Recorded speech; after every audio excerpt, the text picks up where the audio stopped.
meu coração, meu Pai. Minha alma está Angustiada muitas são nas pedradas, meu Pai. segura e não Me me deixes cair. Fale comigo, fale comigo, meu Pai. necessito, Senhor, tua voz escutar.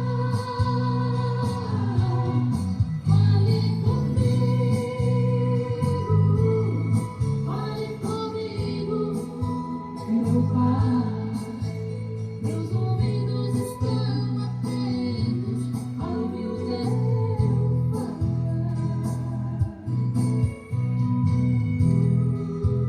Filho, aquietai e sabei que eu sou o teu Deus. Tenho visto as tuas lágrimas, contemplado a tua Glória, glória, glória seja dada ao nome do Senhor Jesus Cristo. Olá, meus amigos e amigas, irmãos e irmãs. Tudo bem com vocês, meus amigos? Minhas irmãs, meus irmãos, obreiros, profetas, tudo bem com vocês? A paz do Senhor Jesus Cristo a todos os irmãos em Cristo.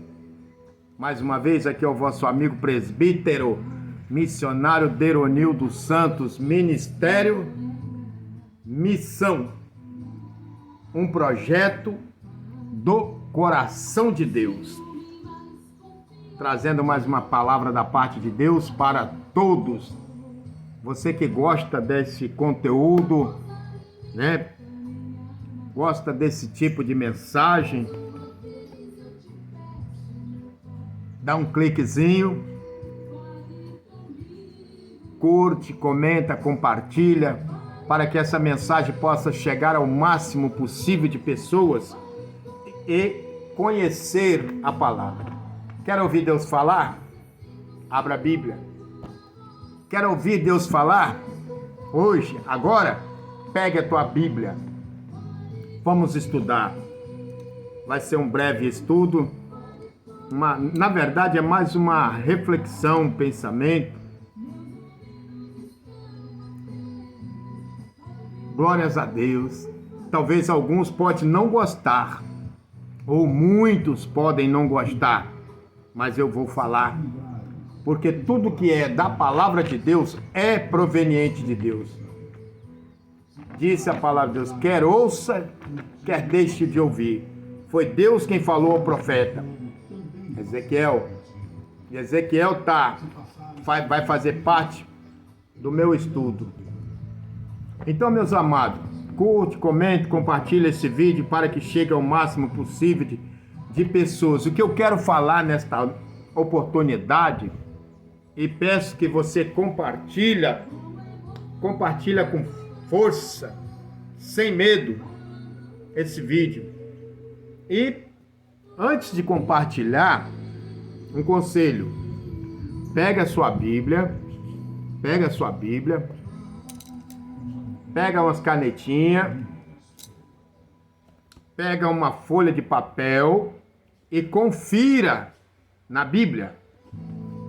Faça comigo o seu análise, para depois compartilhar, principalmente para depois criticar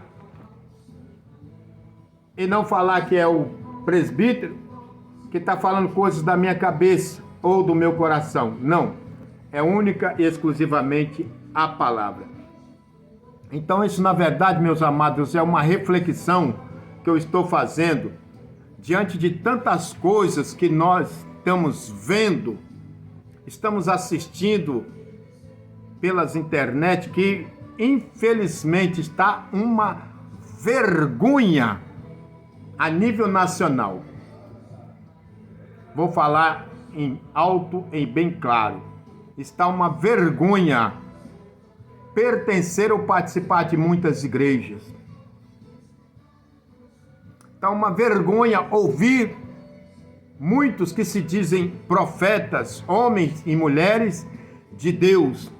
Está uma vergonha ver e ouvir o que muitos que se dizem pastores, e não estou falando pastores de igrejinha, não, estou falando de grandes denominações que está decepcionando o reino dos céus, está envergonhando o reino de Deus. Estão fazendo tudo ao contrário do que a palavra de Deus fala. Então eu estive aqui, essa palavra é mais voltada para profetas, pastores e sacerdotes, como sempre. Às vezes alguém pode falar, mas o que você tem contra, pastor? Eu não tenho nada contra. Não tenho nada. Minha mensagem não é direta nem indireta para ninguém. A mensagem é bíblica. E a palavra do Senhor tem dito, é lícito que venha escândalo, mas ai daquele por quem o escândalo vier. E parece, senhores, ministros do evangelho, que enche o peito para dizer que tem uma credencial. Eu quero dizer que muitos dos senhores vão para o inferno com credencial de convenção, com credencial de denominação, vai tudo para o inferno. Por quê? Porque o Senhor Jesus Cristo disse, é lícito que venha escândalo, mas ai daquele por quem um escândalo vier. Eu quero dizer que credencial, posição ministerial, posição eclesiástica, isso não salva ninguém. Jesus disse um dia, vós sois a luz do mundo. E o que nós temos visto é trevas. Muita treva dentro das igrejas. Uma vergonha. Uma decepção atrás da outra. Usando o nome do Senhor, usando a palavra do Senhor, usando o Evangelho de Jesus Cristo. E aí nós estamos vendo hoje homens que se dizem pastores, não estão generalizando, mas é para aquele que a carapuça serviu que doa, mas dói mesmo. É para sentir mesmo na pele, para ver se toma vergonha e volta a representar o reino de Deus, e volta a pregar com verdade, volta a pregar com sinceridade, sem interesse. E muitos que estão dizendo que são profetas, que vergonha, que decepção para o reino de Deus. E muitos dizendo que estão fazendo isto ou aquilo em nome do Senhor. Mentira, bando de mentirosos. O Senhor Jesus Cristo disse, vós tendes por pai o diabo, porque quereis satisfazer a vossa vontade, porque o diabo é mentiroso e pai da mentira, João 8,44, e nunca se firmou na verdade. E muitos estão usando os altares de Deus para enriquecer, estão usando a casa de Deus para ostentar, estão ganhando, fazendo programa na casa do Senhor, da casa do Senhor, com a obra do Senhor, com o nome do Senhor. Mas eu quero dizer, Deus vai te pegar, Deus vai te jogar por terra, profeta mentiroso, sacerdotes mentirosos, ministros mentirosos. Presta atenção que Deus tem uma palavra para você. Hoje, agora, através desse vídeo, abra a tua Bíblia e depois nós vamos fazer um passeio. Glórias a Deus. Aleluia. Abra a tua Bíblia. Abra a tua Bíblia no Evangelho de São Mateus, capítulo 10. O título diz, a missão dos 12 apóstolos, é o título. Mas eu não vou ler tudo não para ganhar tempo. Jesus Cristo disse a cada um, a partir do versículo 5, ele diz, não ireis pelo caminho da gente, nem entreis na cidade samaritana, mas ide ante as ovelhas, versículo 6, as ovelhas perdidas da casa de Israel. E indo, pregai-o dizendo, é chegado o reino dos céus. Curai, preste atenção nisso, senhores profetas, sacerdotes, líderes religiosos, profetisas. O Senhor diz: e indo pregai o evangelho,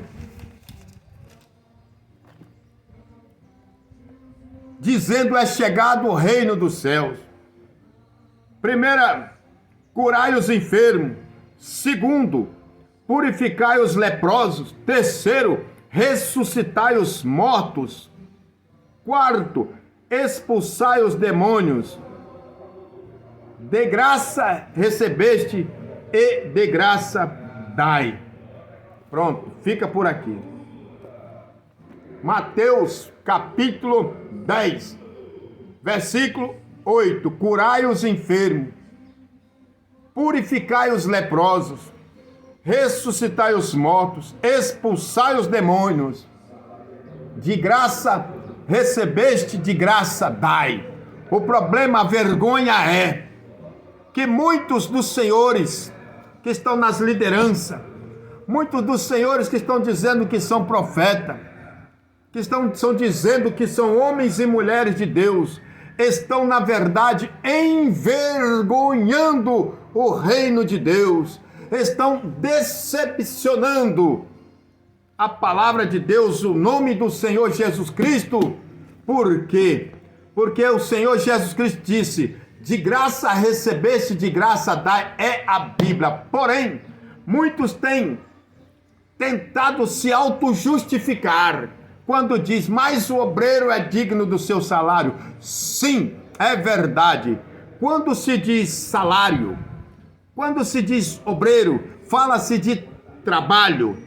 Trabalho tem uma escala horária.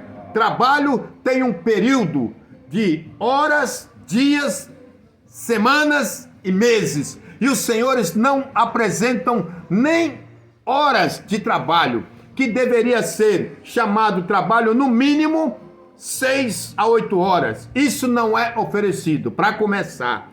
Segundo, os senhores não apresentam nada que possa trazer de edificante, a não ser um monte de palavras bajuladoras, um monte de palavras mentirosas, um monte de palavras sem sentido, que não passa de autoajuda, de coach, que nada edifica, nada constrói, e que não pregam sobre o arrependimento. Alguns, talvez, tenham até falado, fala bonito, fala bem, explica, às vezes até usa a Bíblia, mas quando vai prestar conta, cobram um preço absurdo para fazer 1 ou 2 horas de programa evangélico, de programa em uma igreja, mas não traz resultado nenhum. Entra vazio e sai oco. Do jeito que entra, sai. E você não vê nenhum coxo andar, você não vê nenhum enfermo ser curado, você não vê endemoniados sendo libertos, você não vê milagre, você não vê mortos ressuscitar. Agora eu pergunto, a gente não vê nada disso em muitas igrejas, na boca de muitos que se dizem profetas. Eu fico pensando comigo, imagina se esses homens que cobram 3, 5, 10, 15, 20, 50 mil para dar 1 hora de programa na igreja, como se a igreja fosse uma prostituta, como se a igreja fosse uma garota de programa, como se a igreja fosse um lugar qualquer. Imagina se nisso tivesse realmente curas, paralítico andasse, se leprosos fosse curado, se mortos ressuscitassem, o que esses profetas não iam cobrar? O que eles não iam exigir? Porque sem oferecer nada, eles exigem esse absurdo. Pastores exigem um absurdo para administrar, tomar conta de uma igreja. E não oferecem nada para as ovelhas. E eu fico imaginando, meu Deus, já pensou se acontecesse Jesus? Eu penso comigo às vezes, Jesus já pensou se esses que se dizem profeta, que cobram piques absurdos, que cobram para pregar, como cobram por 2 horas de programa. Quem que cobra 2 horas de programa? Pensa aí e responde. Se vocês fizessem milagre, se curassem os enfermos, se vocês purificassem os leprosos, se vocês ressuscitassem os mortos, se vocês expulsassem o demônio, o que vocês iam cobrar da igreja? Vocês iam querer ser o quê? Ser adorado como Deus? Vocês iam querer que todos se prostrassem? Que todos te adorassem? É isso que vocês pensam? E eu estive aqui analisando a vida dos profetas de antes e algum profeta de hoje. Eu fico pensando na vida de Eliseu. Quanto Deus usou aquele homem. Deus usou grandemente no capítulo 5, no capítulo 4, para que ele libertasse a viúva que ia ter os seus filhos vendidos para pagar os seus credores. Ele multiplicou grandemente o azeite da viúva e ela pagou suas dívidas. Quanto o profeta Eliseu cobrou por aquele milagre? Nada. Eliseu no capítulo, segundo Reis, no capítulo 5, Deus usou grandemente o profeta Eliseu para curar Naamã, um homem que não era qualquer um. Naamã era um general, homem rico, e ele era leproso, curai os leprosos. Eliseu, profeta de Deus, o verdadeiro profeta. Quanto Eliseu cobrou para operar aquele milagre? A única cobrança de Eliseu foi: lança-te no mar. Lançou ele naquele rio. Ou melhor, mandou que ele lançasse, nem foi recebê-lo. Hoje, eu fico pensando como é que seria, qual seria o preço se fosse fazer uma lista de milagres, uma lista de sinais. O que os senhores profetas de hoje não iriam cobrar? E diz a Bíblia, no capítulo 5 de 2 Reis, a partir do versículo 15, que Naamã ofereceu bênçãos a Eliseu, que era o quê? Era prata, era roupa, era coisas caras. O profeta verdadeiro não cobrou, não aceitou ser beneficiado por algo que Deus realizou, por algo que Deus fez. E hoje eu fico vendo a vergonha, muitos profetas que se dizem profeta, nem são profetas, são uma banda de mentirosos que fala que não tem nada a ver com o que Deus está mandando. Porque o que Deus manda hoje no nosso dia é pregar o evangelho, pregar contra o pecado, pregar a santificação, pregar o reino de Deus, e de pregar que é chegado o reino de Deus. Cadê que os senhores pregam isso? Mas pregam um bando de bajulação, um bando de coisa de prosperidade. Deus vai dar isso, Deus vai dar aquilo, Deus vai fazer isso, Deus revela isso. Um bando de coisas que não tem nada a ver. Eu fico pensando, já pensou se o profeta Eliseu fosse cobrar? Seria muito caro. Se Deus fosse cobrar daquela viúva, cujos filhos estavam para ser levados pelos seus credores, segundo Reis capítulo 4. Eu estou pensando, Deus usou o profeta Eliseu para dar filho a Sunamita, segundo Reis capítulo 8. Olha que tremendo, capítulo 4, versículo. Então você lê capítulo 2 Reis capítulo 4 a seguir, uma série de milagres e maravilhas que Deus usou o profeta, e nenhum deles o profeta cobrou. E hoje nós vemos homens que se dizem homem de Deus, que se dizem mulheres de Deus, cobrando 3, 5, 10, 20, 50 mil. Que vergonha, que decepção. Será